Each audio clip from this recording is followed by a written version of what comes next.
Federal government's new travel restrictions include, as I'm sure you know by now, mandatory COVID testing before you leave your place of departure and when you get here, hotels, quarantines, new measures that impact more than just travelers, airlines, and airports. Canadians who manufacture and maintain planes are also affected.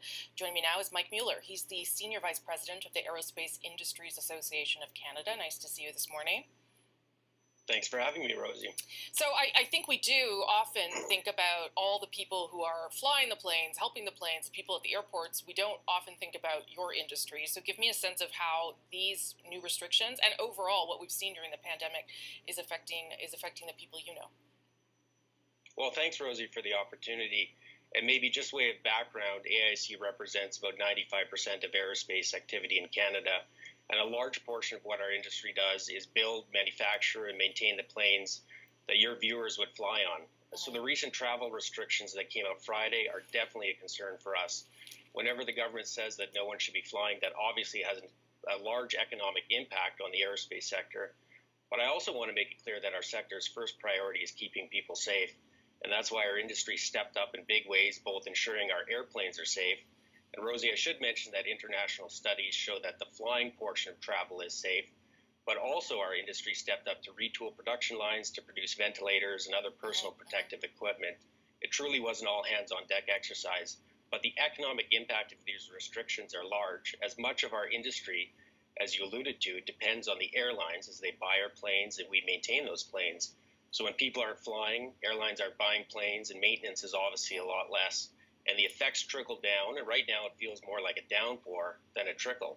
And we have members from coast to coast to coast in all regions. And because of the pandemic, we're seeing 40% drop in revenue, 97% of the industry has had partial shutdown, and we're seeing significant layoffs in all regions.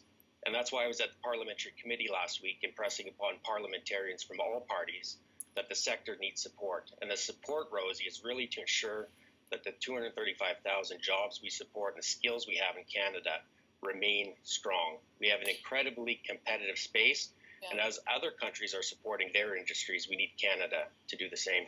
So we have the transport minister on coming up at 11 in the next hour to talk to him about the restrictions, but also to talk to him about these negotiations, because it seems to me they've been going on for some time now in terms of asking for government support. I know that the wage subsidy and those kinds of measures are certainly available, but what do you think the holdup is in terms of getting the bailout that is so required and that you're making the case for?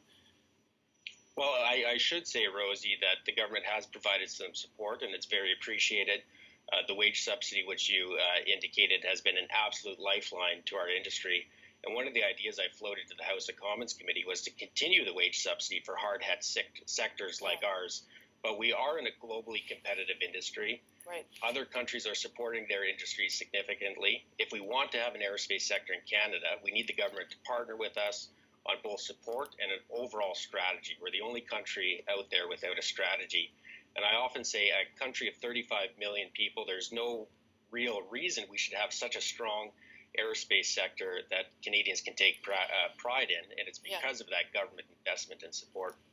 It sounds like part of the problem, and I imagine this would be frustrating for you because you wouldn't be part of this direct negotiation, is that airlines, the government has said to the airlines, we want you to refund customers who are still waiting for their money from the first wave of this pandemic, and you have to reinstore regional routes that you have cut, which is something many of them have done as well.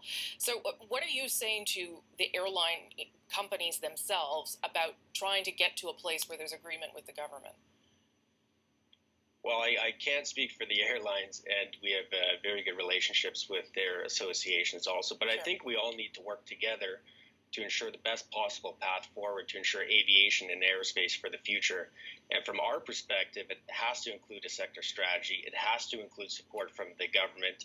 And, you know, at the committee hearings that we had last week, that was across all different members that were there support that. We have had some good discussions with Minister Champagne last week, and we're going to be speaking with Minister Algebra shortly also. So I'm positive that moving forward, we're going to see some positive results because we can't wait much longer for support. Okay, well, you'll want to watch the Minister Algebra a little bit later in the show, too.